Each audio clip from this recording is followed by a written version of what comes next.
Hi guys, आज की इस वीडियो में डिस्कस करेंगे कि जब आपका पीपीएफ अकाउंट मैच्योर हो जाता है तो उसके बाद आप क्या आपके पास ऑप्शंस रहते हैं। अगर आप कोई भी कुछ भी फॉर्म जमा नहीं करवा पाए तो डिफ़ॉल्ट बिहेवियर क्या है और क्या आप नया अकाउंट बना सकते हैं, क्या इंटरेस्ट मिलता है नहीं मिलता।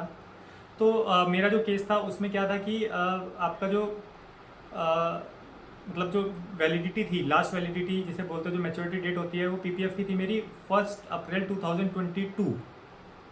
तो ये आखिरी डेट थी। ये थोड़ा सा ऑकवर्ड सा हो गया क्योंकि 31 मार्च होनी चाहिए थी, पर 1 अप्रैल थी। और मेरी हैबिट है कि जब भी मैं पीपीएफ में पैसे डालता हूँ तो मैं पहली डेट में ही डाल देता हूँ। तो मेरा बाई चांस मैंने उसमें डाल दिए पैसे, और उसके बाद मेरे को 2023 में पता चला कि एक्चुअली वो पिछले साल ही मैच्योर हो गया था। और मैंने कोई डॉक्यूमेंट भी जमा नहीं करवाया जिसमें एक्सटेंशन के लिए हम आप अप्लाई कर सकते हैं कि हर 5 ईयर्स में वो एक्सटेंशन हो सकता है। तो वो कुछ नहीं हुआ। तो काफ़ी यूजर्स ने लिखा था कि मतलब जो काफ़ी यूट्यूब वीडियोस में भी मेंशन है कि जब आप कुछ भी जमा नहीं करवाते हो तो आपका क्या होता है, बाय डिफ़ॉल्ट एक्सटेंशन हो जाता है। और उसमें एक्सटेंशन में क्या वो होता है कि आप कुछ नया पैसा जमा नहीं करा सकते, बट जो आपका एक्चुअल अमाउंट जो जमा हो गया उस पर आपको इंटरेस्ट मिलता रहता है। तो इस तरह से एक्सटेंशन होता है। अब मेरे केस में भी मेरे को ऐसा लगा कि शायद इसी तरह से एक्सटेंशन हुआ, क्योंकि 2023 में जब मैंने स्टेटमेंट देखी तो उसमें एक्चुअली इंटरेस्ट मेरे को मिला हुआ था। अब एक कन्फ्यूजन ये थी कि 2023 में पैसे मिले, बट 2022 में मेरे पैसे जमा हुए थे। तो 2023 में मैं पैसे जमा नहीं कर पाया क्योंकि मेरे को कोई ऑप्शन नहीं आ रहा था, जब मेरे को पता चला कि एक्चुअली मेरा एक्सपायर हो चुका है।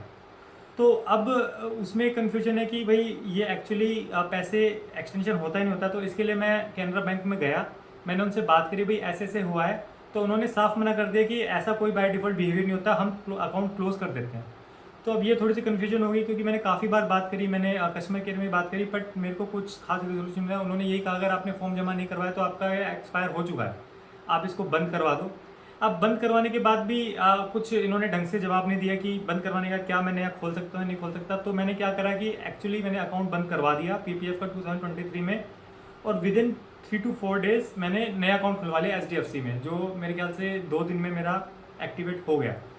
तो जो क्वेश्चन था कि क्या अकाउंट मैच्योर करने के बाद आप नया अकाउंट खुलवा सकते हो, आप बिल्कुल खुलवा सकते हो। बट अगेन वही चीज़ है कि जैसे आपका कुछ मतलब 5-6 लाख रुपए जमा हो रखे होंगे उसमें, तो आप एक साथ नहीं जमा करवा पाते। तो एक वो थोड़ा सा आपका वो हो जाता है कि लॉस हो जाता है, क्योंकि इनकम अगर जैसे आप एफडी में जमा करवाते हो तो आपकी इनकम में आपको टैक्स भरना पड़ता है, बट पीपीएफ के केस में आपका इनकम पे कोई टैक्स नहीं लगता है। तो एक वो थोड़ा सा है, बट हाँ आप करवा सकते हो। और एक और चीज़ होती है, जब आप नया अकाउंट खुलवाते हो तो वो 15 साल के लिए लॉक अगेन हो जाता है, बट ऑप्शन है कि आप नया खुलवा सकते हो। और दूसरा जो डाउट था वो ये था कि क्या बाय डिफ़ॉल्ट इंटरेस्ट मिलता है। तो ये मेरे हिसाब से तो मिलता है, क्योंकि मेरा स्टेटमेंट में आया, but as per the government, I mean as per the government bank, वो कह रहे हैं कि नहीं, कुछ नहीं मिलता है। तो अब किसके ऊपर जाएंगे, ये कैनरा बैंक का केस है, तो वही मैं डिस्कस कर रहा हूँ। तो मैं तो मतलब थोड़ा सा इरिटेट सा हो गया था क्योंकि ये कुछ सही जवाब दे ही नहीं रहे। मैंने उनको ये भी कहा कि भाई लोग तो कह रहे हैं, तो कहते हैं या तो लोगों पे विश्वास कर लो या हम पे विश्वास कर लो। तो ये थोड़ा सा ऑकवर्ड सी सिचुएशन थी, और मैं रिस्क नहीं ले सकता था, क्योंकि अगर ऐसा होता कि 1 साल बाद अगर मैं देखता कि भाई इंटरेस्ट है या नहीं, तो काफ़ी लॉस हो जाता। तो मैंने यही डिसाइड किया कि मैं इसको बंद कर देता हूँ, क्योंकि आजकल एफडी पे ऑलमोस्ट सेम इंटरेस्ट मिल रहा है।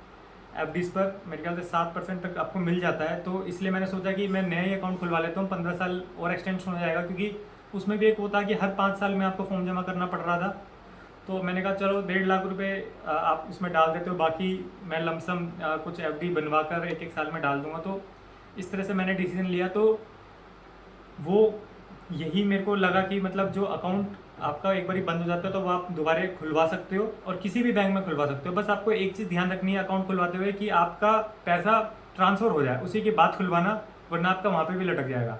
और बाकी एचडीएफसी में जो मैंने पीपीएफ अकाउंट खुलवाया वो बिल्कुल प्योरली मैंने ऑनलाइन खुलवाया। वहाँ पे ऑफर्स टैब में जाकर आपको पीपीएफ अकाउंट खोलने का ऑप्शन आता है, और उसमें आपके अकाउंट से ही पैसे डिडक्ट होते हैं। तो पहले 500 रुपये से वो स्टार्ट होता है। तो 500 रुपये मैंने पहले डाले, और उसके बाद जो भी मेरे को अमाउंट डालना था मैंने उसमें डाल दिया। तो काफ़ी स्ट्रेट फॉरवर्ड प्रोसेस है।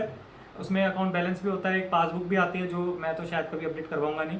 तो ये एक प्रोसेस है जो मतलब काफ़ी लोग कवर नहीं कर रहे हैं कि एक्चुअली जब बंद होता है तो दोबारा आप खुलवा सकते हो। बाकी कोई भी क्वेश्चन या कमेंट आपको रिगार्डिंग दिस आप कमेंट कर सकते हैं, मैं पूरी कोशिश करूँगा जल्द से जल्द आंसर करने के लिए। आई होप इस वीडियो से आपको कुछ हेल्प मिली हो, एंड मिलते हैं नेक्स्ट वीडियो में। Bye, take care.